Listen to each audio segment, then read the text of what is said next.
अगर आप अपीयर होने वाले हैं यूपी टेट 2026 के लिए तो ये क्लास आपके लिए होने वाली है बहुत ही खास। हे एवरीवन, कैसे हैं आप सब? आई होप आप सब स्वस्थ होंगे, मस्त होंगे और आपकी तैयारी बेहतरीन चल रही होगी।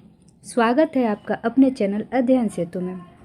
तो दोस्तों, जैसा कि आपको पता है कि ये श्रृंखला चल रही थी यूपी टेट के लिए प्रैक्टिस सीरीज की, तो उसी क्रम में आज मैं आप लोगों के सामने इस प्रैक्टिस सेट के साथ हाजिर हूँ, जो कि 5वां प्रैक्टिस सेट है इस सेशन का, इंग्लिश का।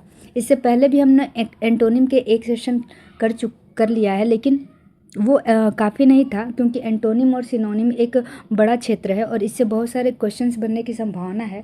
तो मुझे जितने भी आवश्यक लगे थे आप लोगों के लिए शब्द, वो सारे मैं लेके आई हूँ। तो चलिए शुरू करते हैं आज का ये सेशन बिना समय गवाए। तो पहला क्वेश्चन है, what is the antonym of absolute? तो बताएंगे, ऑप्शन इसका दिया है। पहला है एंशिएंट, दूसरा है मॉडर्न, थर्ड है आउटडेटेड और फोर्थ है आर्चेइक। तो बताएंगे कि क्या हो जाएगा। तो आपको सबसे पहले पता होना चाहिए कि एब्सोलेट मतलब क्या होता है। तो एब्सोलेट की जो मीनिंग है वो होती है ऐसी चीज़ जो अभी प्रचलन में ना हो या यूज में ना हो, यानी कि पुरानी। तो एंशिएंट बिल्कुल इसका सिनोनिम हो जाएगा, तो एंशिएंट नहीं होगा, आउटडेटेड भी नहीं होगा क्योंकि ये भी इसका सिनोनिम ही हो जाएगा, और आर्चेइक भी नहीं होगा। इसका करेक्ट आंसर हो जाएगा मॉडर्न, यानी कि आधुनिक। जो भी अभी प्रचलित है, जो भी अभी यूज में हो, उसको हम कहते हैं मॉडर्न। तो एब्सोलेट के लिए मॉडर्न बिल्कुल करेक्ट आंसर हो जाएगा। आगे देखिए प्रश्न number 2, antonym of better. Better का एंटोनिम बताना है आपको। ऑप्शन दिया है गुड, वर्स, बेस्ट या सुपीरियर। तो आपको पता है कि बेटर सेकंड फॉर्म है, तो जब भी हम एंटोनिम का चुनाव करेंगे तो वो भी सेकंड फॉर्म का ही होगा। तो ये हो जाएगा ऑप्शन नंबर बी, वर्स। आगे देखिए question number 3, antonym of powerful. बताएंगे कि एंटोनिम क्या होगा पावरफुल का। ए है स्ट्रॉन्ग, बी है वीक, सी है एक्टिव और डी है टफ। तो देखिए, स्ट्रॉन्ग तो इसका सिनोनिम हो जाएगा, तो स्ट्रॉन्ग बिल्कुल नहीं होगा, एक्टिव भी नहीं होगा और ना ही यहाँ पे टफ होगा। जो करेक्ट आंसर हो जाएगा वो हो जाएगा ऑप्शन नंबर बी, वीक, यानी कि पावरफुल यानी कि मजबूत या शक्तिशाली का जो करेक्ट एंटोनिम बनेगा वो बनेगा वीक। आगे देखिए क्वेश्चन नंबर 4 क्या कहता है, एंटोनिम ऑफ प्योर, यानी कि प्योर, शुद्ध का एंटोनिम आपको बताना है। ऑप्शन दिया है ए क्लियर, बी इम्प्योर, सी ओरिजिनल और डी क्लीन। तो इसका करेक्ट आंसर हो जाएगा इम्प्योर। क्लियर मतलब तो शुद्ध ही होता है, ओरिजिनल मतलब और क्लीन मतलब भी, ये सारे इसके सिनोनिम है प्योर के, लेकिन इम्प्योर एकदम बिल्कुल इसका अपोजिट वर्ड है, तो एंटोनिम बनेगा इम्प्योर। आगे देखिए question number 5, antonym of quite. Quite मतलब शांत होता है, तो इसका एंटोनिम बताना है आपको। ए नॉइजी, बी साइलेंट, सी काम या डी स्टिल। तो काम और साइलेंट ये दोनों तो इसके लिए सिनोनिम का काम करेंगे, ये सिनोनिम होंगे। नॉइजी बिल्कुल सही आंसर बनेगा, नॉइजी मतलब शोरगुल वाला। तो antonym of cute is noisy. आगे देखिए नेक्स्ट क्वेश्चन है question number 6, antonym of success. बताएंगे, ऑप्शन है अचीवमेंट, विक्ट्री, डिफीट या गेन। तो सक्सेस मतलब सफलता होती है, तो सफलता की आपको सिनोनिम बताना है कि क्या हो जाएगा। तो अचीवमेंट तो बिल्कुल इसका सिनोनिम ही हो जाएगा। अचीवमेंट मतलब होती है उपलब्धि, तो उपलब्धि नहीं होगा। विक्ट्री मतलब भी विजय होता है, तो ये भी नहीं होगा और ना ही ये भी होगा। गेन मतलब प्राप्त करना होता है, तो ये भी नहीं होगा। करेक्ट आंसर बनेगा option number C, defeat. Defeat मतलब होता है हराना या हारना। आगे देखिए एंटोनिम ऑफ हेस्टी। तो बताएंगे कि क्या सही हो जाएगा। ऑप्शन आपको दिया है रैपिड, प्रूडेंट, क्विक या फास्ट। तो आपको पता होना चाहिए कि हेस्टी मतलब क्या होता है। तो हेस्टी मतलब होता है कि एक्सेसिव स्पीड, यानी कि बहुत तेज गति से चलाना। तो यहाँ पे रैपिड तो नहीं होगा, प्रूडेंट हो जाएगा इसके लिए एकदम करेक्ट वर्ड। प्रूडेंट मतलब भी होता है कि बहुत तेज़ी से चलना या एक्सेसिव स्पीड के साथ चलना, तो प्रूडेंट बिल्कुल सही आंसर हो जाएगा इसके लिए। आगे देखिए क्वेश्चन नंबर 8 क्या कह रहा है, एंटोनिम ऑफ ब्लंट क्या हो जाएगा। ऑप्शन देखिए, डल, शार्प, पॉइंटेड या ब्लंट। तो ब्लंट तो इसका बिल्कुल वही वर्ड हो गया, तो ये तो होगा नहीं। ब्लंट मतलब होता है भोथरा, यानी कि जो नुकीली ना हो, तो इसका करेक्ट आंसर हो जाएगा शार्प। शार्प मतलब बिल्कुल जिसमें जो नुकीला हो, बिल्कुल शार्प हो, उसको हम कहते हैं शार्प, यानी कि ब्लंट का जो अपोजिट वर्ड बनेगा वो शार्प बनेगा, नुकीला होता है। क्वेश्चन नंबर 9 है, antonym of brave. Cowardly, fearless, bold या स्ट्रॉन्ग। तो आपको बताना है ब्रेव यानी कि बहादुर का एंटोनिम, तो इसका हो जाएगा कावर्डली यानी कि कमज़ोर। आगे देखिए क्वेश्चन नंबर 10 क्या कहता है, एंटोनिम ऑफ बारो। बारो मतलब होता है उधार लेना, तो इसका सही ऑप्शन क्या बनेगा, ऑप्शन देख लीजिए, टेक, लेंड, स्टील या कीप।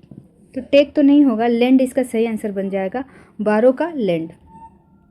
आगे देखिए प्रश्न संख्या 11, एंटोनिम ऑफ ट्रांसकुलेंट। बताएंगे कि ट्रांसकुलेंट की जो एंटोनिम है वो क्या हो जाएगी।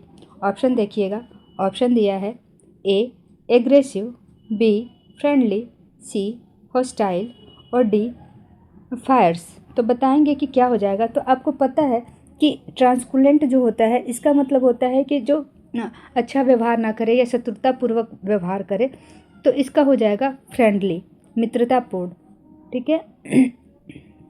आगे देखिए प्रश्न संख्या 12 यानी कि क्वेश्चन नंबर 12 क्या कहती है, एंटोनिम ऑफ वैसिलेट। बताएंगे कि क्या हो जाएगा वैसिलेट का। ऑप्शन देख लीजिए, हेजिटेट, डिसाइड, वेवर या डीथर। तो इसका सही आंसर जो हो जाएगा वो हो जाएगा डिसाइड। वैसिलेट मतलब होता है जब आप निर्णय नहीं ले पाते हैं, और इसका सही आंसर हो जाएगा डिसाइड, यानी कि आप निर्णय ले लिए, निर्णय इसका बिल्कुल करेक्ट आंसर हो जाएगा। क्वेश्चन नंबर 13 है, एंटोनिम ऑफ जेलियस। बताएंगे कि जेलियस की एंटोनिम क्या हो जाएगी। ऑप्शन है पैसिनेट, इनडिफरेंट, एंथुसियास्टिक या ईगर। तो इसका सही आंसर हो जाएगा इनडिफरेंट। ऑप्शन नंबर बी बिल्कुल करेक्ट आंसर हो जाएगा इस प्रश्न के लिए। आगे देखिए question number 13, antonym of appear. Appear मतलब मौजूद होना, तो इसका सही आंसर क्या बनेगा। ऑप्शन देखिए, ए डिसअपीयर, बी वैनिश, सी शो और डी एग्जिट। तो आपको पता होना चाहिए कि अपीयर का जो एंटोनिम बनेगा वो डिसअपीयर हो जाएगा। वैनिश मतलब समाप्त होना होता है, शो मतलब दिखना, एग्जिट मतलब बाहर निकलना, तो ये सारे ही नहीं होंगे, डिसअपीयर बिल्कुल करेक्ट आंसर हो जाएगा। क्वेश्चन नंबर 14 देखिए क्या कहता है, बताना है आपको कि एंटोनिम ऑफ बैनल। बैनल का एंटोनिम क्या हो जाएगा। ऑप्शन देखते हैं, ऑर्डिनरी, क्रिएटिव, कॉमन या ओरिजिनल। तो देखिए बैनल जो होता है इसको हम हिंदी में बनावटी कहते हैं, या जो कृत्रिम होता है उसको हम बैनल कहते हैं। तो आप ढूंढिए इसमें से क्या आपका सही ऑप्शन होगा। ऑर्डिनरी मतलब साधारण होता है, ये नहीं होगा। क्रिएटिव मतलब सृजनात्मक या रचनात्मक, तो ये भी नहीं होगा। कॉमन मतलब सामान्य होता है, तो ये भी नहीं होगा। डी ऑप्शन ओरिजिनल बिल्कुल करेक्ट हो जाएगा। बैनल मतलब होता है बनावटी, तो इसका हो जाएगा ओरिजिनल, यानी कि जो ओरिजिनल हो बिल्कुल। क्वेश्चन नंबर 15 देखें, कह रहा है कि find the antonym of novice. बताइएगा कि क्या हो जाएगा नोवाइस का एंटोनिम। ऑप्शन देख लीजिए, बिगनर, एक्सपर्ट, इनएक्सपीरियंस या एमेच्योर। तो नोवाइस मतलब होता है नौसिखिया, जो नया नया सीखना जानता है, कोई भी चीज़ नया नया सीखता है उसको हम नोवाइस कहते हैं।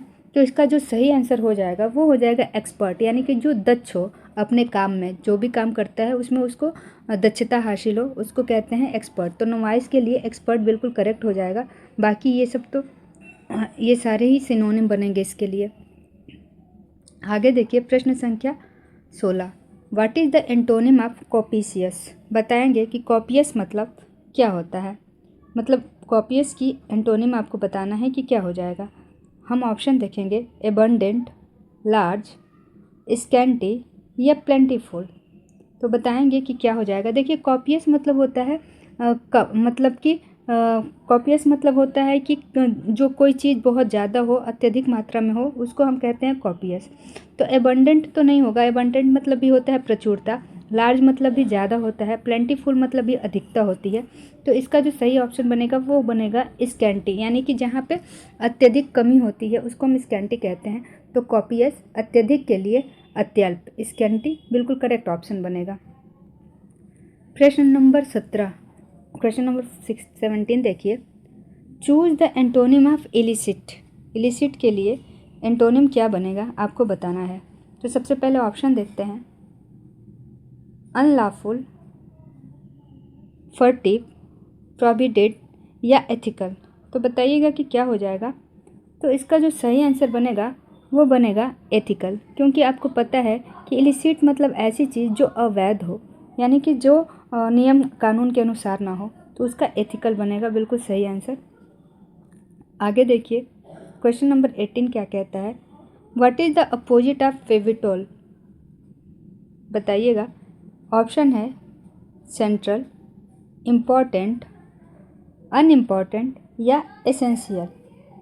तो इसका जो सही आंसर बनेगा वो होगा अनइम्पॉर्टेंट, क्योंकि फाइवोटल मतलब होता है जो बहुत ज़्यादा आवश्यक हो या महत्वपूर्ण हो, और इसका ऑप्शन नंबर सी करेक्ट हो जाएगा, अनइम्पॉर्टेंट यानी कि जो महत्वपूर्ण नहीं हो। आगे देखिए क्वेश्चन नंबर 19 क्या कहता है, select the antonym of gifted. यानी कि आपको गिफ्टेड का एंटोनिम बताना है। गिफ्टेड मतलब होता है ऐसा बच्चा जो प्रतिभाशाली हो, तो इसका सही आंसर क्या हो जाएगा, टैलेंटेड, इनेप्ट, स्किल्ड या एक्सपर्ट। तो इसका करेक्ट आंसर बनेगा इनेप्ट। बाकी ये सारे ही सिनोनिम हैं गिफ्टेड के, तो सही आंसर हो जाएगा इनेप्ट। आगे देखिए question number 20, what is the antonym of extrinsic? तो एक्सट्रिंजिक मतलब होता है बाहरी। देखिए क्या होगा, एक्सटर्नल, इनहेरेंट, फॉरेन या आउटर।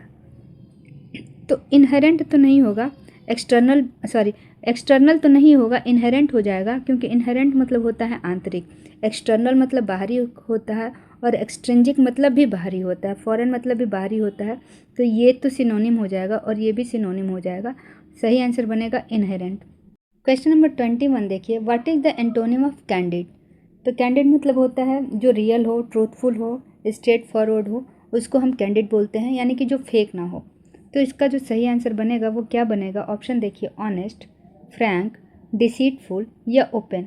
तो ऑनेस्ट तो इसका सिनोनिम ही हो जाएगा, फ्रैंक नहीं होगा, ओपन भी नहीं होगा, डिसीटफुल बिल्कुल इसके लिए सही आंसर बनेगा, कैंडिड का डिसीटफुल। आगे देखिए क्वेश्चन नंबर 22 क्या कहता है, what is the antonym of tedious? बताएंगे कि टेडियस मतलब क्या होता है, यानी कि टेडियस के लिए एंटोनिम क्या हो जाएगा। तो देखिए ऑप्शन दिया है, ए बोरिंग, बी इंटरेस्टिंग, सी डल या डी मोनोटोनस। तो बताएंगे कि क्या होगा। तो टीडियस जो होता है वो ऐसी चीज़ होती है जो बहुत ही स्लो होती है, बेकार होती है, डल होती है। तो इसके लिए क्या आंसर बनेगा, आप ऑप्शन में से चूज कर सकते हैं क्या हो सकता है। डल तो नहीं होगा, डल तो बिल्कुल इसका अपोजिट, अरे बिल्कुल सिनोनिम हो जाएगा। बोरिंग भी नहीं होगा, इसके लिए इंटरेस्टिंग बिल्कुल सही हो जाएगा, ऐसा चीज़ जो बहुत रोचक हो। और टीडियस मतलब होता है जो उबाऊ हो, बोरिंग हो, डल हो, नीरस हो, बहुत स्लो हो, उसको हम टेडियस बोलते हैं। आगे देखिए question number 23, what is the antonym of secrecy? तो आपको पता होना चाहिए कि सेक्रिसिटी मतलब होता है कमी। तो यहाँ पे ऑप्शन इसके लिए दिया है, शॉर्टेज, लैक, एबंडेंस और डेफिशिएंसी। तो देखिए सेक्रिसिटी मतलब होता है कमी, तो आपको वो ऑप्शन ढूंढना है जिसमें अधिकता की बात की जा रही है। तो शॉर्टेज तो नहीं होगा, शॉर्टेज मतलब भी कमी ही होती है, तो ये इसके लिए सिनोनिम होगा। लैक मतलब कमी होती है, ये भी इसके लिए सिनोनिम होगा। एबंडेंस मतलब होता है प्रचुरता या अधिकता, तो बिल्कुल सही हो जाएगा सेक्रिसिटी के लिए option number C, abundance. Question number 24 देखते हैं, what is the antonym of obsolete? बताएंगे कि एब्सोलेट की मीनिंग क्या होगी। तो आउटडेटेड, एंशिएंट, मॉडर्न या ओल्ड। तो ये क्वेश्चन शायद रिपीट हो गया है, मैंने पहला क्वेश्चन ही यही कराया था, एब्सोलेट। तो एब्सोलेट का मतलब जो होता है वो होता है पुराना या जो यूज में ना हो। तो इसके लिए सही आंसर हो जाएगा मॉडर्न, जो आधुनिक हो। आगे देखिए, what is the antonym of plausible? बताएंगे कि प्लॉसेबल की जो एंटोनिम होगा वो क्या हो जाएगा। ऑप्शन दिया है, बिलीवेबल, डाउटफुल, क्रेडिबल और कन्विंसिंग। तो बताएंगे कि क्या बनेगा यहाँ पे इसके लिए सही आंसर। तो आपको पता होना चाहिए कि इसका जो सही आंसर बनेगा, मतलब प्लॉसेबल मतलब होता है ऐसा चीज़ जिसमें आपको बिल्कुल संदेह ना हो, बिल्कुल आप उसके लिए विश्वास पात्र हों। तो इसके लिए सही आंसर बनेगा डाउटफुल, जिसमें आपको संदेह हो। क्वेश्चन नंबर 26 है, what is the antonym of benevolent? तो बताएंगे कि बेनिवोलेंट मतलब कि एंटोनिम क्या हो जाएगी। तो आपको पता है कि बेनिवोलेंट मतलब होता है जो बहुत अधिक दयालु हो, यानी कि काइंड हो। तो इसका सही आंसर हो जाएगा क्रूएल। ऑप्शन आपको मिला ही है कि काइंड, जेनेरियस, क्रूएल या हेल्पफुल। तो क्रूएल इसके लिए बिल्कुल करेक्ट आंसर बनेगा। ऑप्शन नंबर 27 है, what is the antonym of vivid. Vivid मतलब होता है ऐसी चीज़ जो बहुत चमकीली हो, बहुत तेज हो, अच्छी हो। ब्राइट, क्लियर, डल या लिवली। तो ब्राइट तो सिनोनिम हो जाएगा, क्लियर भी सिनोनिम ही नज़र आएगा, लाइवली भी नहीं होगा, डल बिल्कुल करेक्ट आंसर हो जाएगा इस क्वेश्चन के लिए। आगे देखिए question number 28, what is the antonym of accept. Accept मतलब होता है स्वीकार करना। तो इसका करेक्ट एंटोनिम क्या होगा? ऑप्शन है रिसीव, एडमिट, रिफ्यूज या अप्रूव। तो अप्रूव मतलब तो आपको पता है कि कोई चीज़ मान लेना। रिफ्यूज बिल्कुल करेक्ट आंसर हो जाएगा। एडमिट मतलब स्वीकार करना ही होता है, तो ये भी नहीं होगा। और रिसीव मतलब प्राप्त करना होता है, तो ये भी नहीं होगा। तो antonym of accept is refuse. Question number next is 29, what is the antonym of optimistic. Option है होपफुल, पॉजिटिव, कॉन्फिडेंट या पेसिमिस्टिक। तो आपको पता है कि ऑप्टिमिस्टिक मतलब होता है आशावादी, ऐसा व्यक्ति जिसको हर चीज़ से बहुत उम्मीद हो, यानी कि हर चीज़ में उसको आशा नज़र आता हो, वो निराश नहीं हो या पॉजिटिव हो, आप ये कह सकते हैं। तो करेक्ट आंसर बनेगा पेसिमिस्टिक, यानी कि निराशावादी। बाकी ये सारी चीज़ें सही नहीं है इसके लिए इस question. What is the antonym of meticulous. Option है केयरफुल, ट्रू, नेग्लिजेंट या प्रिसाइज। तो आपको पता होना चाहिए कि मेटिकुलस मतलब क्या होता है। मेटिकुलस मतलब होता है बहुत ज़्यादा सावधान। तो इसका जो सही आंसर हो जाएगा वो ऑप्शन हो जाएगा सी, नेग्लिजेंट। तो आज की ये सेशन के 30 क्वेश्चन थे, आपको कैसे लगे ज़रूर बताइएगा। आपने कितने सही किए ये भी ज़रूर बताइएगा। दोस्तों आज के इस सेशन का ये लास्ट प्रश्न था और एंटोनिम वाला चैप्टर भी अब यहीं ख़त्म होता है। सिनोनिम हम ऑलरेडी कर चुके हैं। अगले सेशन में हम अगले किसी टॉपिक के साथ मिलेंगे और ये बिल्कुल आपके यूपी टेट के सिलेबस के अकॉर्डिंग ही है। तो सारे प्रैक्टिस सेट आप ज़रूर किया करें। आपको निश्चित तौर पे इन सब सारे क्वेश्चन से या प्रैक्टिस सेट से ज़रूर क्वेश्चन देखने को मिलेंगे। आप जितनी ज़्यादा प्रैक्टिस करेंगे आपको अपने एग्ज़ाम के लिए उतना ही ज़्यादा आसानी रहेगी।